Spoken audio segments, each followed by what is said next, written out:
Alright, how's everyone doing today? So, I've got here a DEC MicroVAX 3100. I have the front panel right down here. I took off, to check for damage during shipping, but there's the front panel. Pretty. So it's got one panel, one panel insert because it came with, from what I saw on the eBay post, this tape drive. This takes a TK50-K tape drives, and it does still have one in there. It's not powered on, but I can see the tape inside the drive. I already looked inside here. Everything looks clean. I don't see any leaking capacitors. I don't see any batteries, because it says there's a lithium battery as like a CMOS thing in here. But I have yet to see that. I haven't gone any deep past the motherboard. I mean the daughter board, my mistake. But I did find this inside. This is a full height hard disk with the Digital Equipment Corporation's logo on it. So this was provided by them. This was manufactured by Connor, which was a big hard drive manufacturer in the day back then. But yeah, you can see a few Connor chips on there, Motorola chips. I don't know what, I think that might be an NEC chip.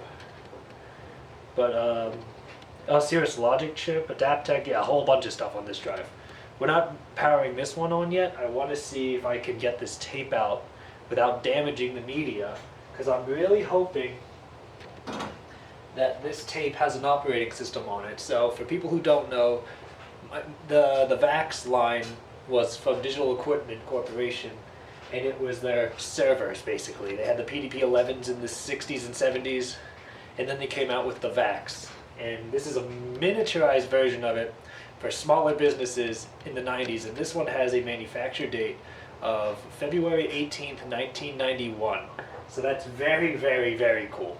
So now, I just want to see if I actually bodged together a small cable from a phone cord and a DB25 adapter I had on hand. I'm really hoping that the console port on here doesn't immediately require DTR in order to actually output lines, but you could also see here how much I messed up the phone cable. I just got rid of the latch and made it more offset to the left. So we can go ahead and plug it into the back here. Console port 1 fits nice and snug in there.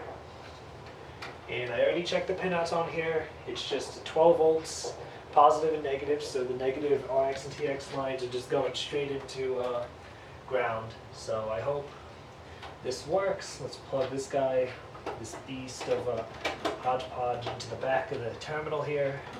So unlike the normal PCs, this computer, or this line, I guess, or what you would ever call it, microcomputer, mini computer, uses serial terminals in order to communicate with the computer and such. It does have a bunch more interfacing on the back.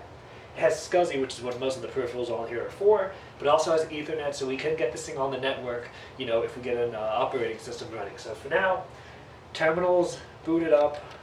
It's emulating a VT100, which was a Digital Equipment Corporation's early terminals.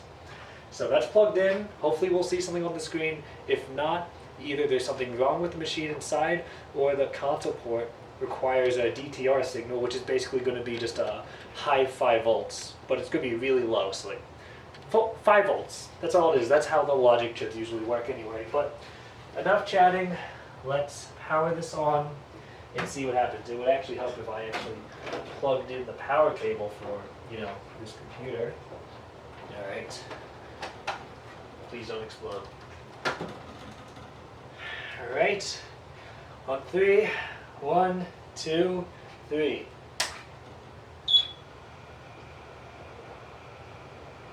Alright, we got a few lights in the back. We got 2 lights in the back.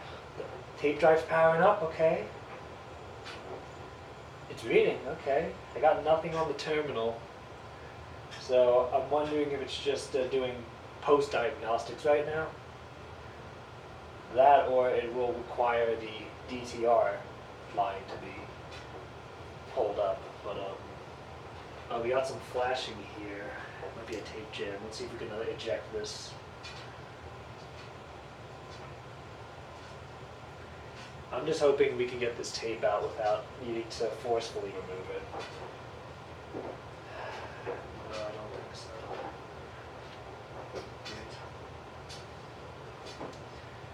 Hold that down maybe.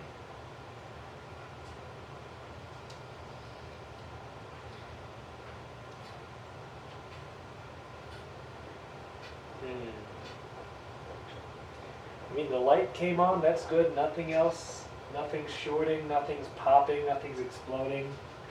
So I'd call that a win. I just really want to get this tape out of here, but it's giving me this flashing error and I don't know what that is. I'd have to look that up in the manual, but I was just recording this in case, you know, anything did happen.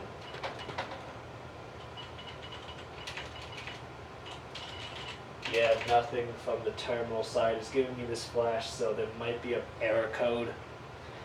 Alright, well, it powered up, and that's what I'm happy about. Alright, I'll continue this if we actually get anything interesting. Oh, that vent is so freaking loud. Anyways, welcome to the test bench. So, over here we've got our power supply that we're going to use just to test power this. In a nice little wooden case. Very nice. So first thing I want to do is get the tape out of this drive. So on powering it up, there is something wrong with the motors inside, so we're going to take off the controller board, disconnect that from the motors, and see if we can pull out this tape and rewind it and remove that. So let's get started on that. We're just going to start with removing the controller board. Now, I wasn't really expecting anything inside of that computer when I bought it. It was on an eBay listing from a surplus seller. He had 2 MicroVAXs on listing. The original price for this one specifically was $950, but he had a store sale going on for 80%, so I bought for the price as it was. And the total after shipping and tax was around $240.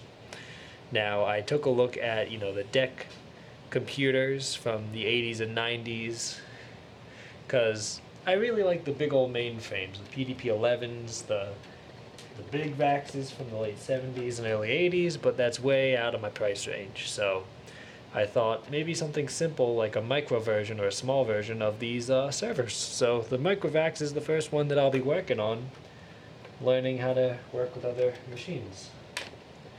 Alright, here's the controller board. How do we take this off now? It is... It should come right off. There we go. That's the little connector right there for the controller board. So let's put that up to the side, and there's the spool for the tape. It's very loose. Let's see if I can just tighten that back into place. Nice and neat like. Oops. Nope, yep, we're getting there. Just to tighten that up. I wonder if something as simple as that might have just been a tape jam. Let's give that a shot and see what happens. Let's line this up. Because if it was something as simple as that, and it'll actually unload the tape now, that'll be a really easy fix. Because I had a feeling that the motor on this was working just fine. Move the screws over there. Now I'm not even going to put it on the wooden bench. Just give you the power cord for this. And make sure the power is plugged in. Yes, it is. Let's give it a shot now.